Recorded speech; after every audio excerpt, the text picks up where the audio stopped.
Hi, welcome to AOC.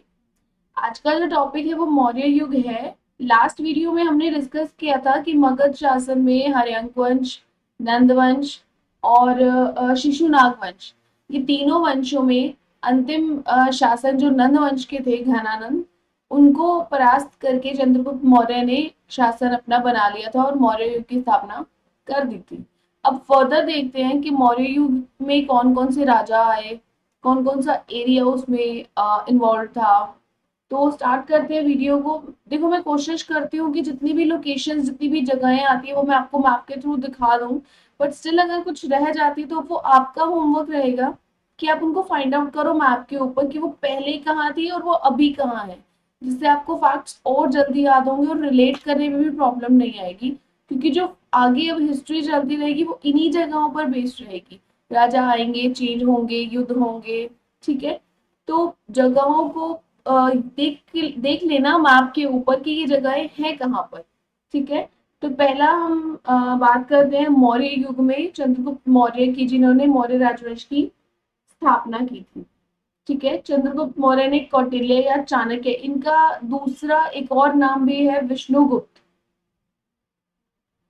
Chanakya या कौटिल्य का, की सहायता से नंदवंश को नष्ट कर दिया था और मौर्य वंश में अपना शासन स्थापित कर लिया था।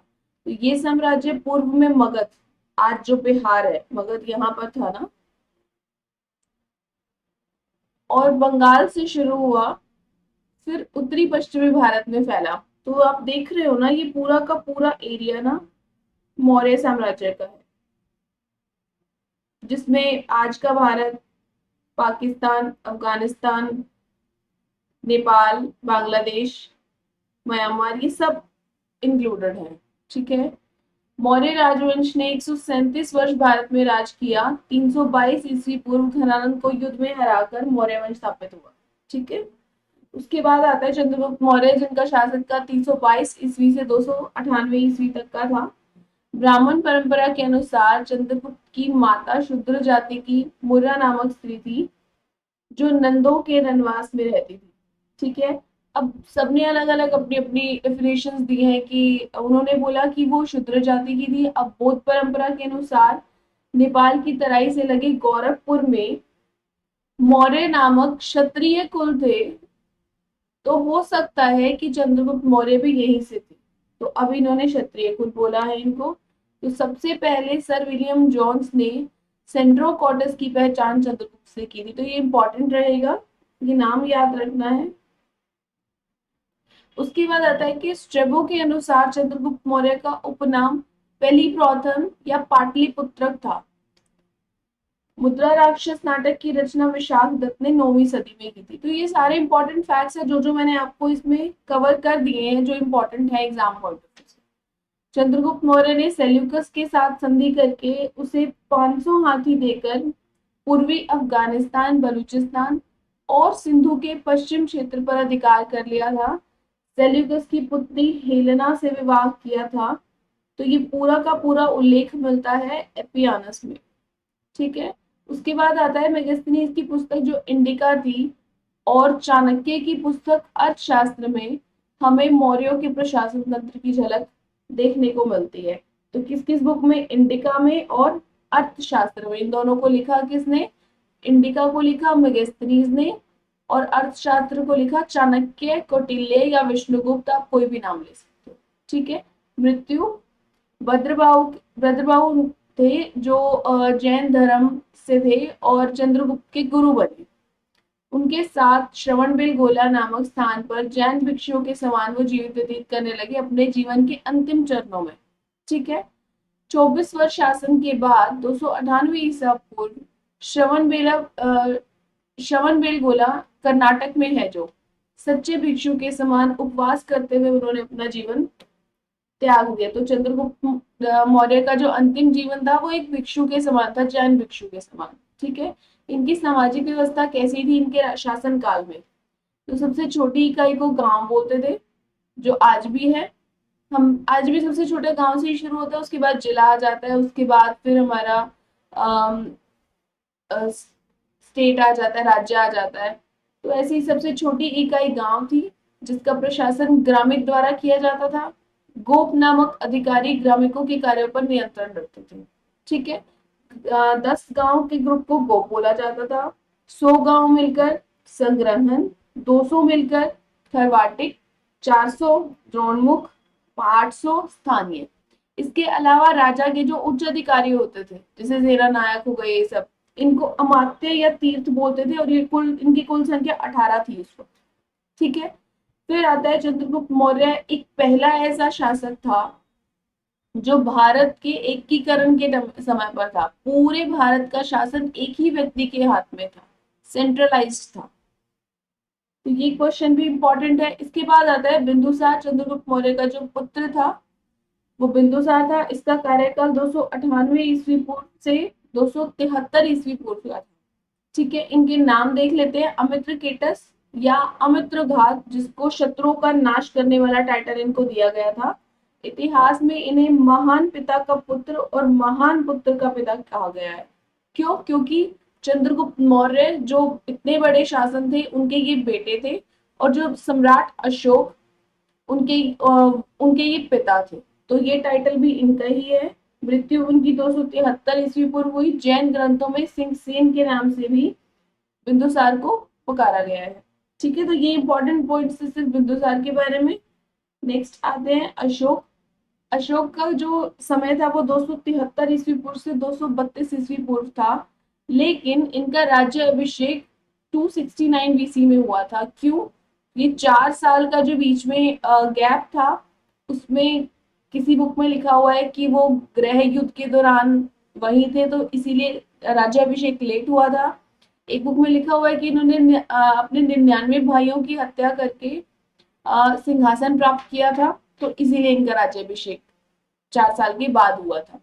तो कुछ हर जो वैज्ञानिक जो अर्थशास्त्रियों के मत है, सॉरी अर्थशास्त्री नहीं होंगे, जो ये हमारे इतिहासकार हैं, इनके मत एक साथ नहीं है इस टॉपिक के ऊपर। तो सबने अपनी अलग अलग डेफिनेशंस दी हुई हैं। ठीक है। तो चक्रवर्ती सम्राट अशोक, इसका मतलब क्या है? सम्राटों का सम्राट। ठीक है। अपने विस्तृत प्रशासन और बौद्ध धर्म के प्रचार के लिए इनको जाना जाता है। अशोक ने अखंड भारत पर शासन किया था। आज भारत, पाकिस्तान, अफगानिस्तान, नेपाल, बांग्लादेश, भूटान, म्यांमार पूरे इनके शासनकाल में शामिल थे। हमने शुरू में ही मैप में पढ़ लिया, देख लिया था कि कौन कौन सा एरिया मौर्य युग का था। ये सारा का सारा ही था। ठीक है। उसके बाद आते हैं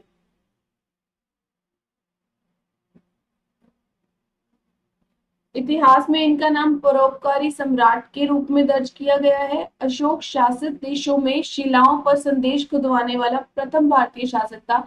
इन्होंने अपने संदेश प्रजा तक शिलाओं पर लेख अभिलेख खुदवा कर दिए हैं।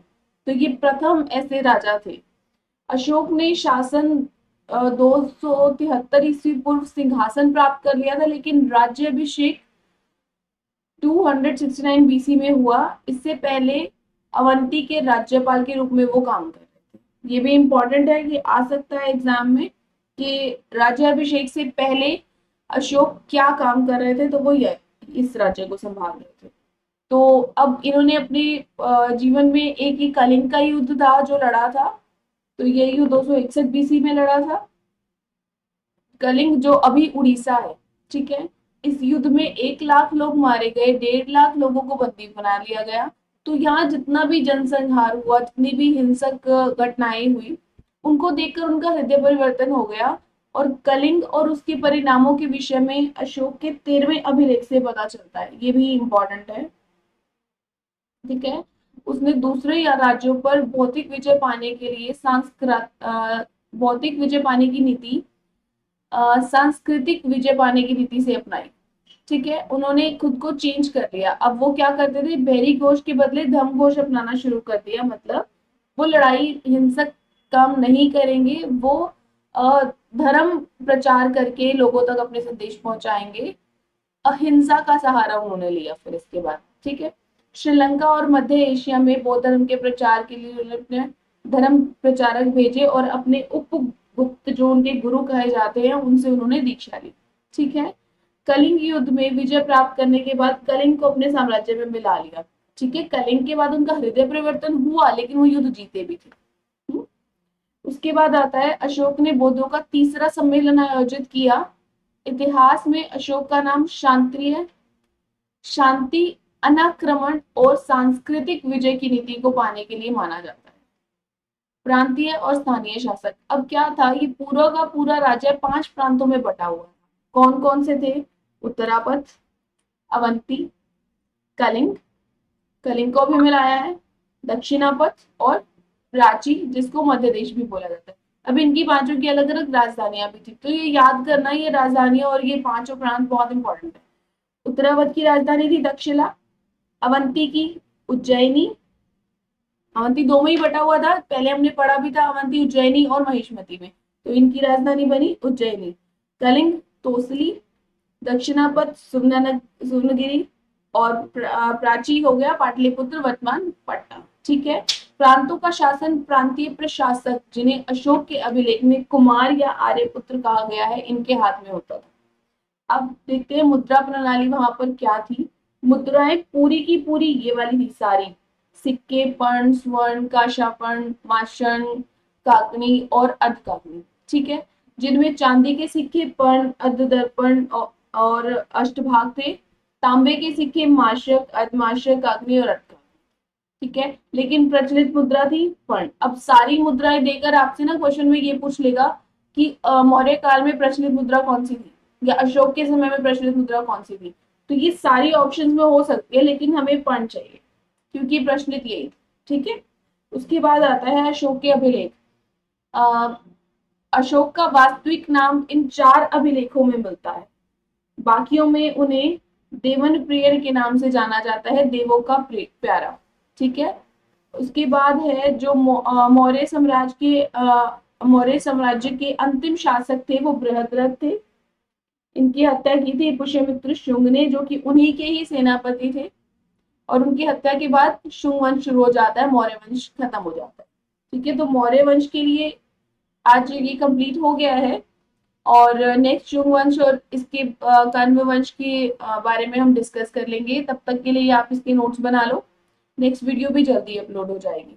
थैंक यू सो मच, और इस चैनल को सब्सक्राइब कर देना, वीडियो पसंद आए तो लाइक कर देना। Thank you.